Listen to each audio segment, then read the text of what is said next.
大家好，我係金牌設計師黃生。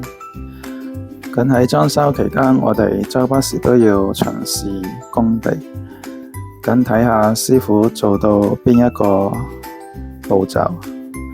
咁跟住我哋就講一講廁所做防水嘅情況。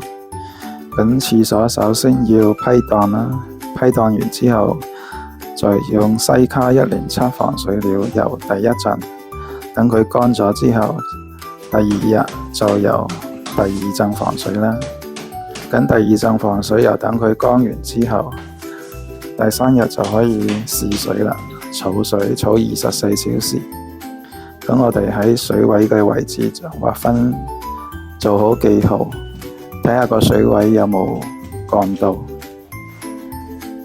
咁再過第二日返嚟睇到個水位冇問題，我哋就之後先可以鋪全瓷磚。